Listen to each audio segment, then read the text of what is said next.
Last podcast on the left is all about the facts. So when Southern New Hampshire University came on as a sponsor, it was time to do some research.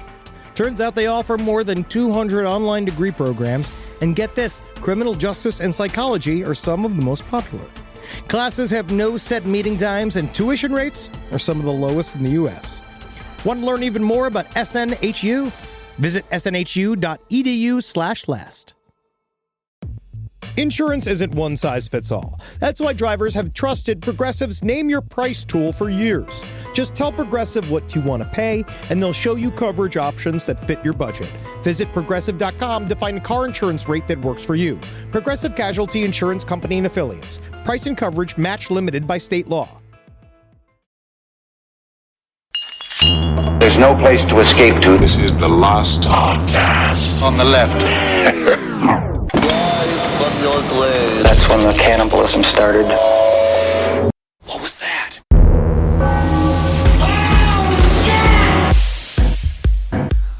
I'm a product of a recent breakup, so I've lost everything in my home. The only thing I have is I have a John Wayne Gacy painting, and I have a bed. Yeah. She didn't take the painting though. Isn't that strange? She didn't want to be reminded of you. No. Let's see here. So should we just kick off the show? Let's kick it off. All right, welcome to the show, everyone. This is the last podcast on the left interview series. The beginning of hopefully more interviews to come. Obviously, Marcus is here. Henry is here. I am Ben. And today we're going to be interviewing Laurence R. Harvey, the star of Human Centipede 2 and the most recent star of Human Centipede 3. Yes. Yes. Yes. Awesome. I'm so happy you're here. You understand? As another like short, fat actor, you are an inspiration. Yes. It's I want to be you, man. Henry has modeled his career and diet There after can only you. be one modern day Peter Lorre, you know. Yeah. Man, you are really similar to Peter Lorre. That's really cool. That's all. Again, thank you so much for joining us today. My question is, all right, so first question I had is the story that I had heard about your audition for Human Centipede. Is that for Human Centipede 2 that you had to rape a chair? No, I chose to rape a chair. Oh, aggressive choices. I like it.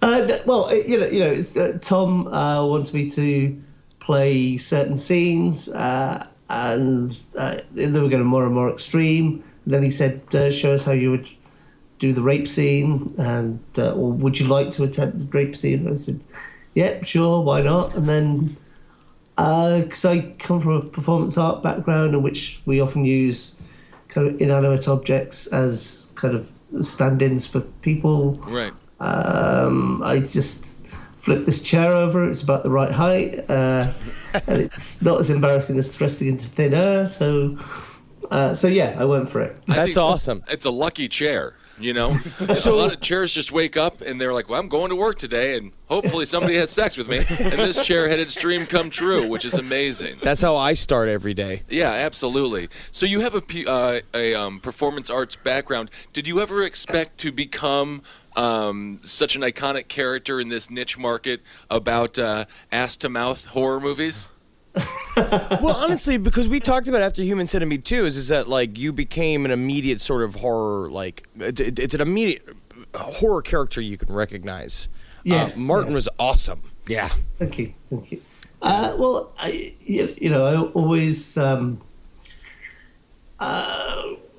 kind of thought I'd be more in kind of more artsy kind of productions, but I took on the Human Centipede 2 because I liked Tom when I met him, and he had a range of different references, including some art house references like Saulo and so on.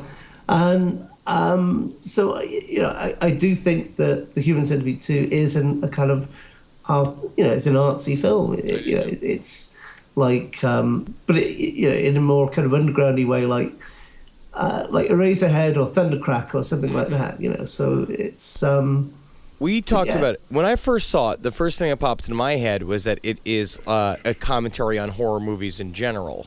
That people they think this idea that people that watch horror are maniacs. Right. and that they watch it, and that they'll as soon as they see somebody get killed on screen, they're going to go kill somebody out in real life, and it seems like a satire of that. Yeah, I mean, it certainly attacks that kind of cause and effect argument. I think and I think the grossness of Human Centipede 2 is a way to kind of show how ridiculous that idea is, I think. Right.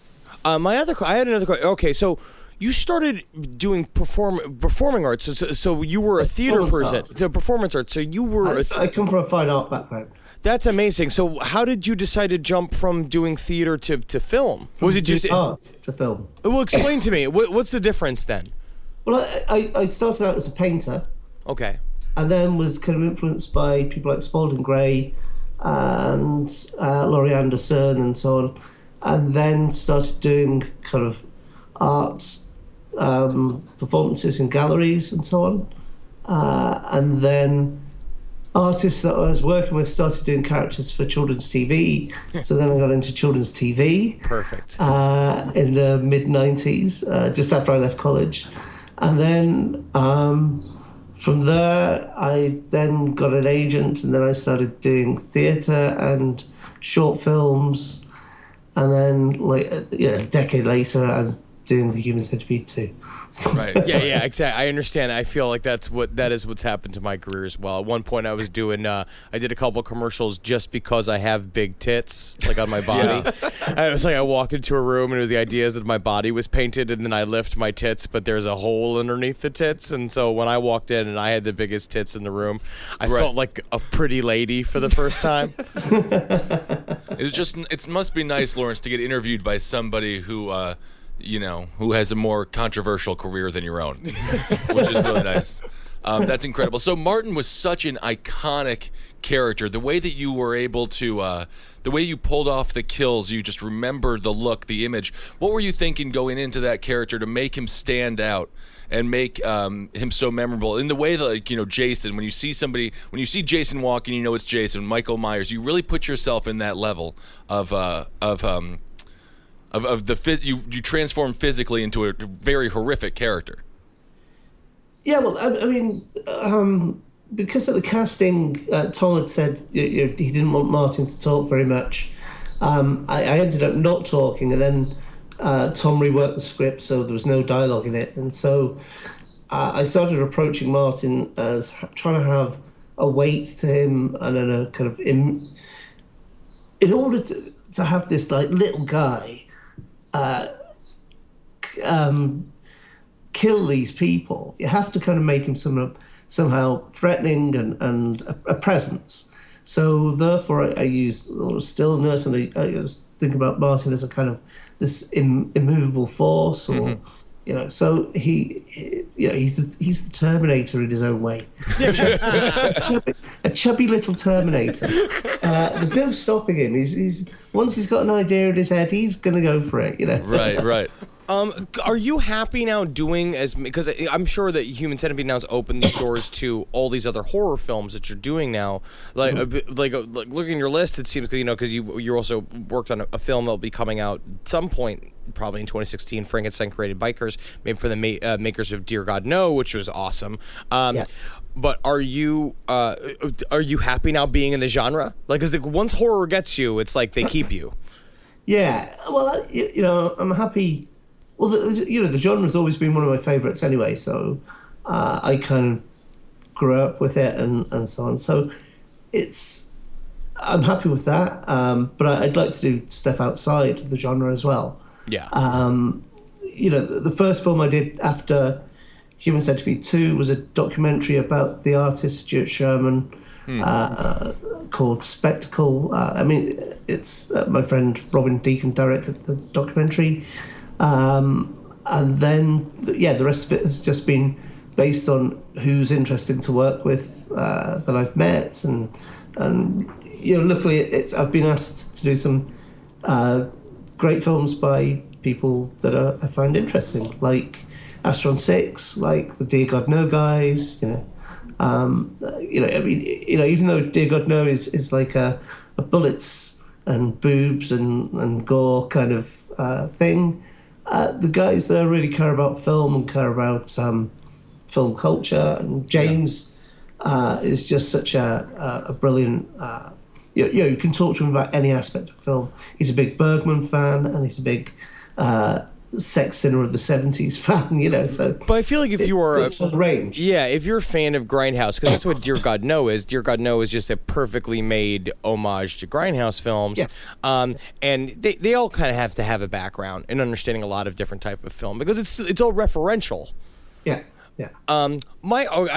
This is another sort of question. All right, on set, Yeah. for something like Human Centipede 2, or how like, even also like in the sequence in Human Centipede 3 when they're all outside, when it's finally revealed and they're all out there, what is the temperament on set? Like, is it tense, or is it like, or are they well taken care of, like the people in the Centipede, or like how are they taken care of? Like, what is it like being with a bunch of people who are ass to mouth for hours? Yeah. Tom tries to keep things light on set anyway. So he's always kind of, he's not intense, he's light and chatty and tries to keep things fun. And also, the people in the Centipede are only in the Centipede for as long as necessary. As soon as we can get them out, they're out, So if the shot only shows a certain section of the Centipede, it's only that section that's going to be in there. He's not like the entire sequence must be there. Right. Yeah, exactly. Yeah. So That's amazing. you start suffer. Because I kept thinking about that. It was Yeah. just like and then Human Centipede 3, of course, the chain it's 500 long. Yeah. And it's quite impressive when you see it in the big wide shot, which I get. That's the goal.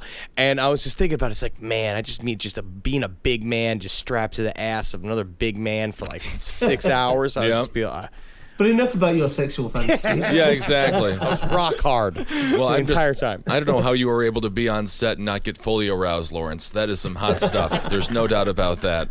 That's amazing. How was it working with Brie Olson? She was a porn star there. She was. We had that sad thing where you both were like, I know that woman. Yeah, they were like, no, we don't know her. I was unaware of her, shall we say. Yeah. Yeah, I think I was the only one on set that didn't know she was a porn star. And they're all like, Miss Olsen. Everyone else was a bit sweaty and a bit too attentive. But in part 3, you played a different character, and as Martin didn't speak in part 3, your character spoke quite often. Would you like to bring Martin back in a future movie? Well, I really enjoyed playing Martin, and if Tom had the idea to do something with Martin, I'd be up for it. But I think Tom's now he's got his Centipede of Centipede films. I think that's going to be it for now. So yeah, it's not one of those winky where at the end of this type thing, like and then all of a sudden we're going to get a Human Centipede 4 with Martin takes Manhattan. Ooh, that would be amazing. That's one of the things that I love about your performance in Human Centipede 2 is that you look like you're having so much fun. Specifically when the laxatives work. And because you're saying, it looks like you're directing a symphony when everybody starts shitting. Yeah, right. Like I was kind of stood there and doing this, and then Tom says, "Right, blow a raspberry." It's like, what? Blow a raspberry? And it's like, oh, right, okay. Here I am, I've trod on the stage of the National Theatre, and I've performed in galleries throughout and festivals throughout Europe and America. Now I'm here blowing raspberries to shitting people. But the scene works, so yeah, It really does. I remember being truly, because we watched it and we our review of it. What we did to review it was just watch it, and it was just us going like, yeah. And Ben's roommate actually yells like, "It sounds like y'all are fucking out there."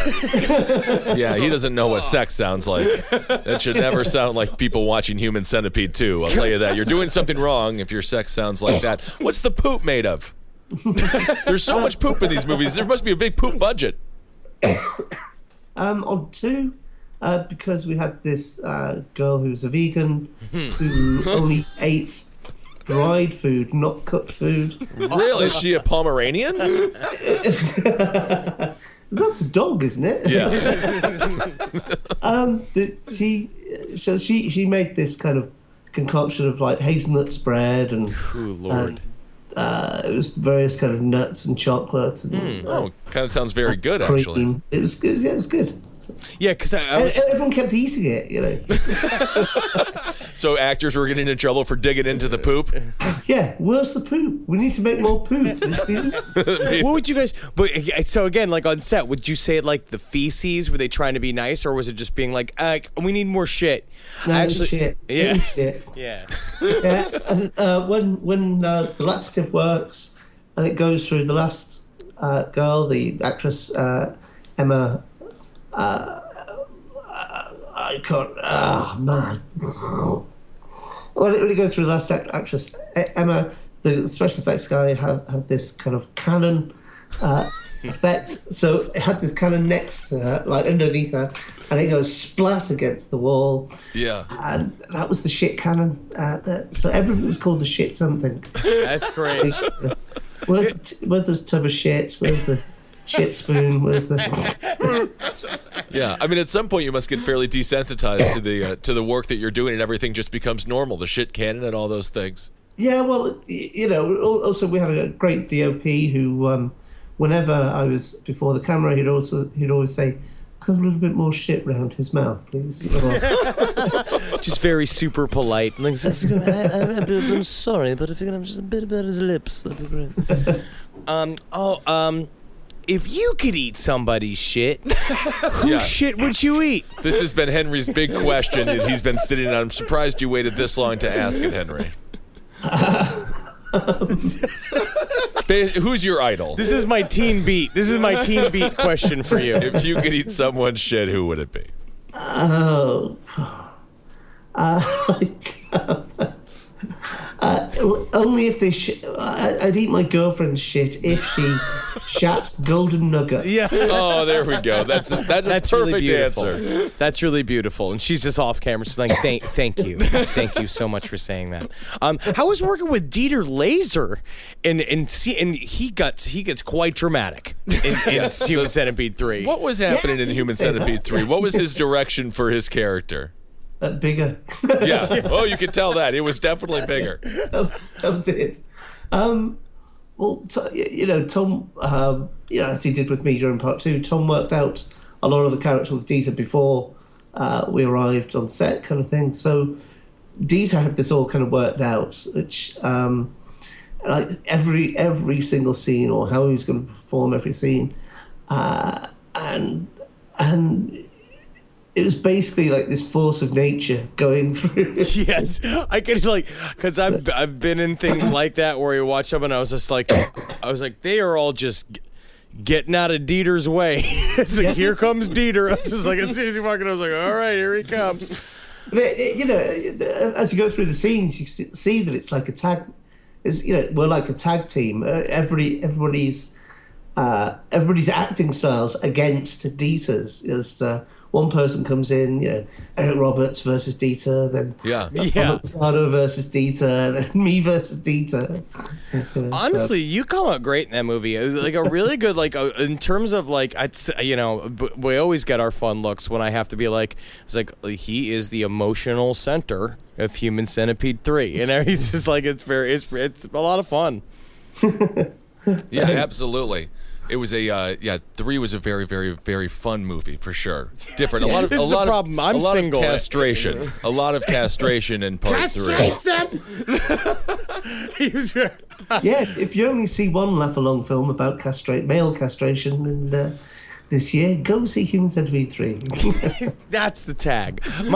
Also, that was pretty funny. I will tell you though, I could have done with another scene of him cutting somebody's balls off. Yeah. We were cheering pretty hard when he cut that man's balls off. That was pretty good. But that's what we're looking for. We're your audience. It was such a great, gross close-up as well, So funny. It was perfect. And then, of course, what were the... There's a there's an edible thing in Human Centipede 3 that I believe it's supposed to be female clitorises, and this is supposed to. Dried pickled clitorises. What were the clitorises? Yeah, what were they made of? The clitorises. They were shipped in from Africa. It's what tribal leaders eat. It's what's left from female genital mutilation. Great. Yes, you guys, that's great. You know what? I like to see that. It's the realism. I think that's really important. People fake shit nowadays, and that makes me really upset. I was reading. I'm from Wisconsin, and I was reading in an interview. Thank you so much. I got out. Thank you so much. But I read that you don't like cheese. Read what? That you don't like to eat cheese. No, I hate it. This is very controversial. I'm upset over here. Literally, do you have a question, or are you just berating? I'm not berating. What's wrong with cheese? Well, it's rancid milk. It smells like Satan's cock yogurt. It's kind of it's horrible. It's evil. Evil. I've been to America many times. They don't have cheese.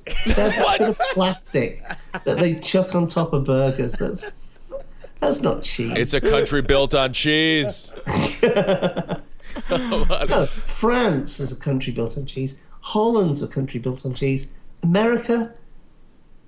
You are cutting deep. No, we're built on the blood of the people we found here. I see. Cutting cheese to you. So. This has been awesome. Yeah. By the way, I just want to say what projects are you working on right now that you're really inspired by? I just about to shoot Redacted. It's only a short, but it's with Tristan Risk again. Okay. He's also in Frankenstein Creative Bikers. She's awesome. She's great. Yeah. So I loved her as Beatrice in American Murray. This will be our 5th time working together. Yeah. Because we did a show called Call Girl. It was our first time together, and then ABC's The Death 2, and then we both shot Ula Lamel's new film, The Bogeyman Reincarnation. It's a restarting of the Bogeyman franchise. And how is we have last podcast on the left here. Obviously, we have some very, very fun fans and some outgoing fans. Has there been any interesting experiences, especially in the horror genre, when you're a celebrity in this genre? You meet some of the more interesting people on emotionally disturbed people. Is what we're trying to say. Well, I have a pretty famous fan online who is just a stalker, basically. Yeah. Stalker in Australia. He's just if anybody's on Facebook or Twitter, they know who he is. So I'm not going to give him any publicity. No, don't give him publicity. But you can flip this guy to run your website or something. That's kind of the idea. That's what you have to do to get. That's what you have to employ these people. Yeah, but he'll just make it all about his sexual fantasies of eating my Snickers. Oh, I see. Feeding me KFC on a bed at night or something. Right. So you've got your own Martin. He is very much a Martin, yeah. Life imitates I thought art, Martin right? was just an imaginary figure, and then, one turns up. For real. I feel like there's a lot when we research this stuff all the time. It's like all of these characters are real. It's like just serial killers alone. You know what I mean? You forget that they're walking around. And at one point, Richard Ramirez was just a guy who was like a regular at a convenience store. Do you enjoy researching any true crime or serial killers like that? I would love to know if you have a person that you're most interested in. I don't really research true crime things, but there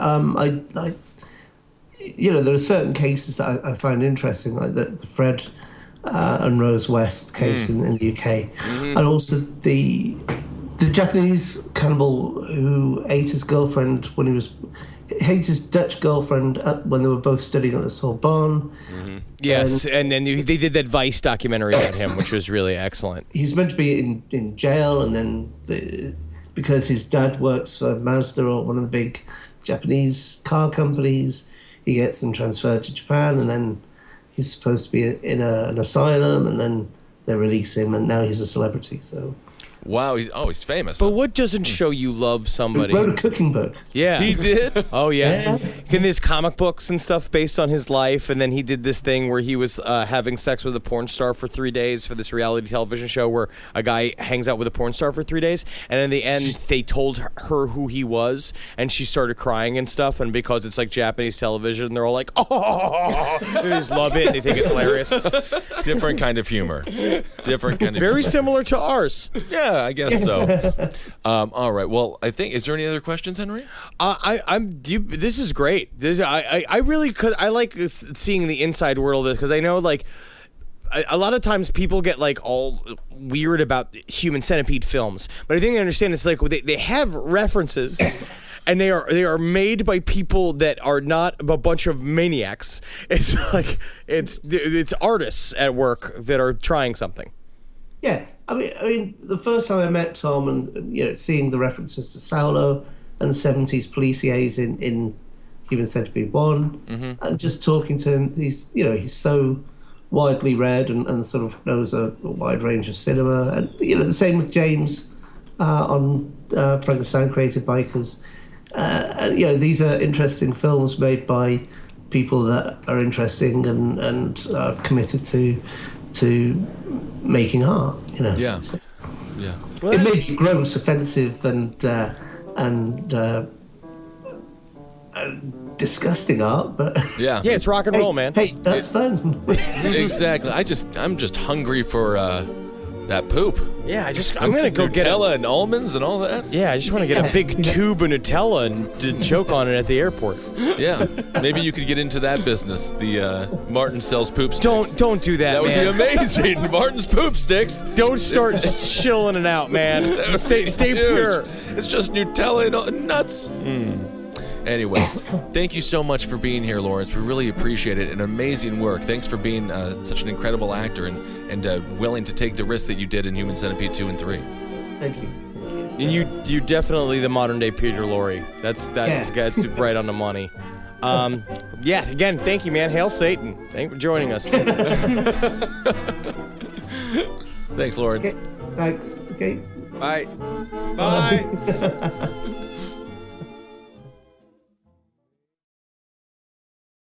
Since my mom was diagnosed with advanced endometrial cancer, it's been hard for her. There's so much she needs to understand. What are her treatment options? How can she talk about them with her care team? Learning about an available treatment option at advancedendometrialcancer.com can help her feel ready to have an informed conversation with her doctor. The doctor will see you now. That's us, Mom. You too can visit advancedendometrialcancer.com and learn more about a treatment option. Looking to scale your outcomes beyond search and social? Realize is Taboola's AI-powered performance platform, driving incremental growth by engaging high-intent users across a global network of 600 million daily active users on premium websites. Reach and convert your audience on premium websites and placements where your customers actually spend their time. For more information and to create your account today, go to realize.com/podcast.